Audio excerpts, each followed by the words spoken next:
Hello. Thanks for joining with me again today. I appreciate you visiting at this channel. It's all about spiritual movements and the history and teachings of different religions. So if you're interested in that subject, I hope you'll check out some of my other videos. Today, I'm continuing talking about the Baptists. I want to speak about the American Baptists. And American Baptists and Southern Baptists and scores of other smaller groups of Baptists have been in the United States since the colonies, since before there was any such thing as the United States. So I'll talk more about that history in a minute. I want to tell you that the American Baptist Churches USA have a website and a YouTube channel, and you can find out more about them at abc-usa.org.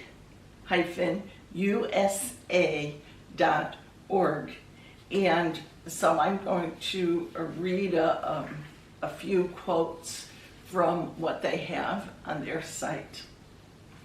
So they grew out the American Baptists now, which is the second largest group of Baptists in the United States. Next time I'll talk about the Southern Baptists, and they are the largest. But all of the Baptist churches grew out of a common tradition that began in the early 17th century.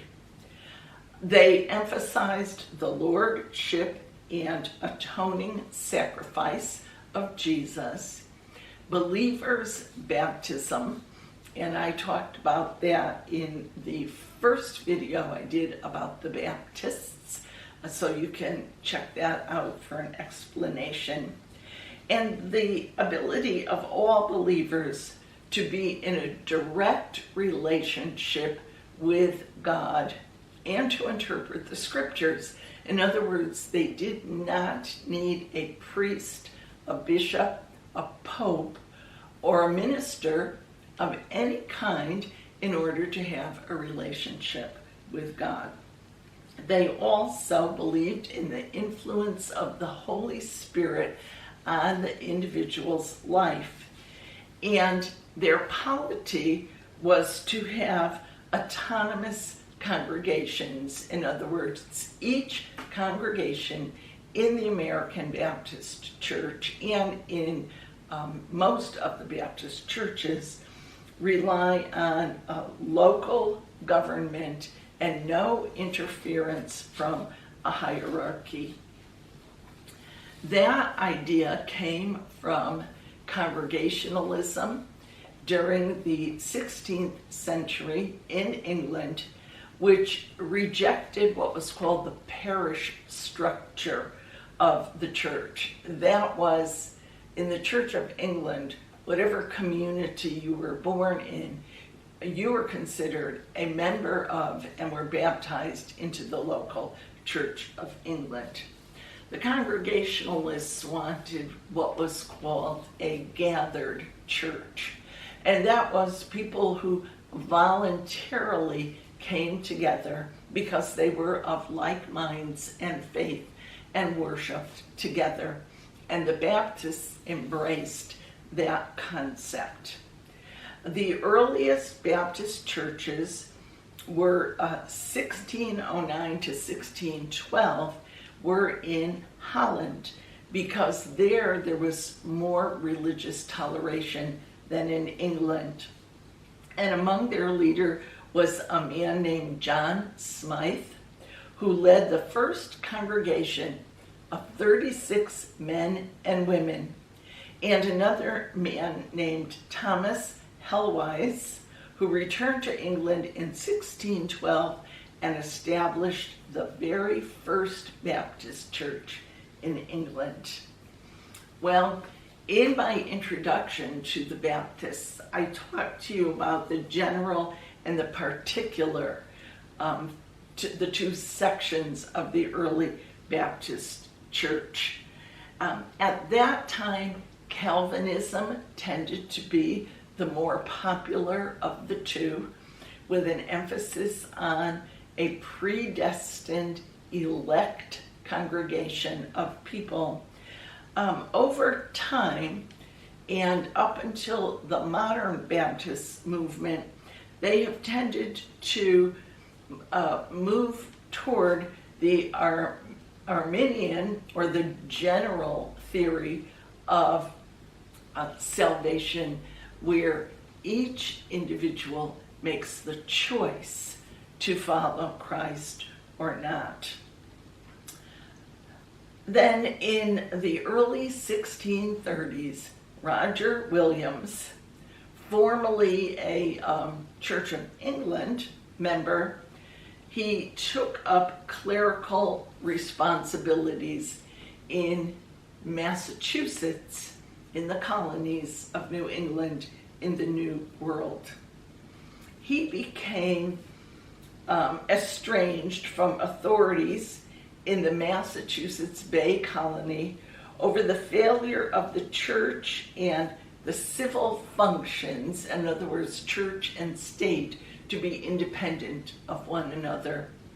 And so in 1638, he established the first Baptist church in America in what at that time was not an established colony, but became Rhode Island.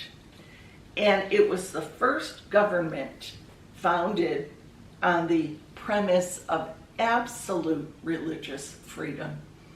See, the Pilgrims and the Puritans came to the New World, who were Congregationalists, came to the New World for religious freedom for themselves, but not for others.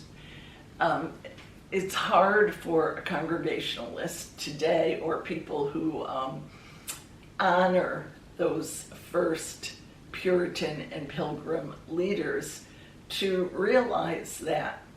But they set up the governments in the colonies to tax the people, to pay support to the Congregational churches.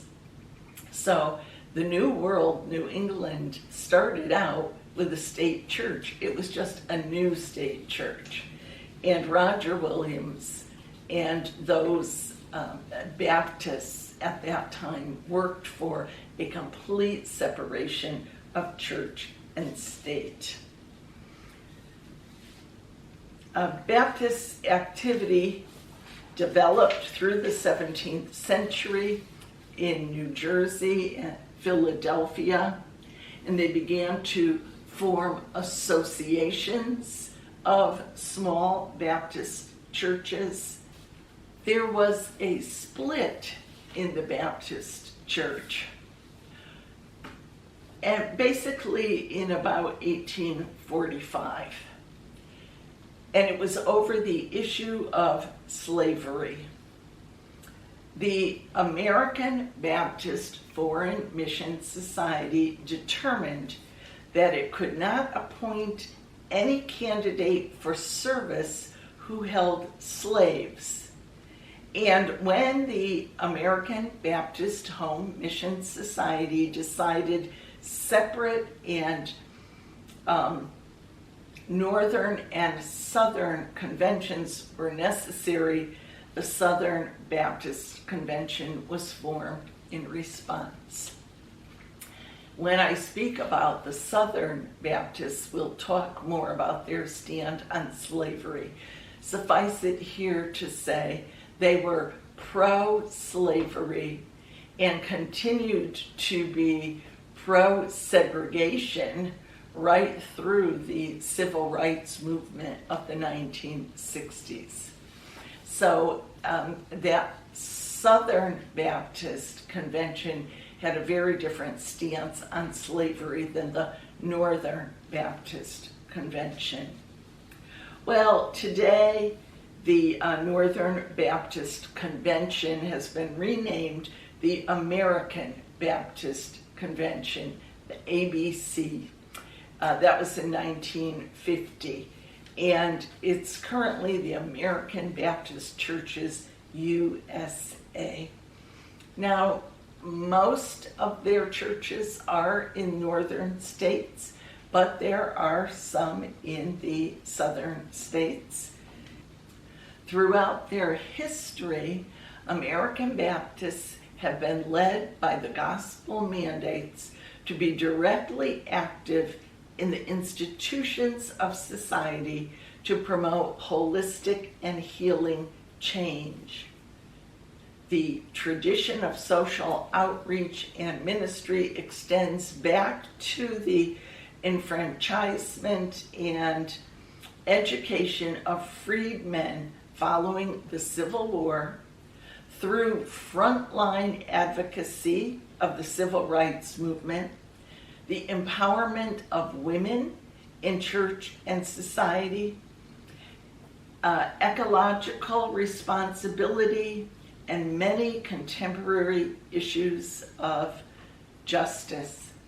So the American branch of the American Baptist Church USA has, from its very beginnings, been very involved in the issues of its day and in social outreach.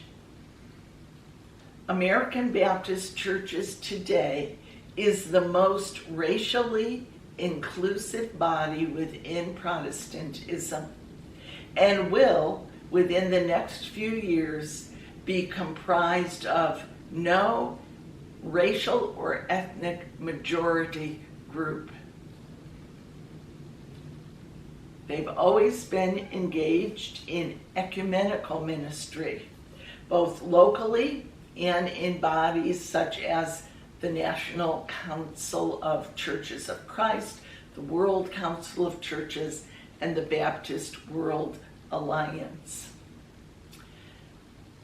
So the American Baptists have played an important role in American history. And so I hope this look into their history and some of their basic beliefs has been informative for you. If you have any questions or comments, please put them in the comments section. I try to answer them if I can. And you can make suggestions for future videos, and if I feel equipped to do them, I will research them and try to accommodate those requests. So I'll be back next time with a look at the Southern Baptists, and I hope that you can join with me then.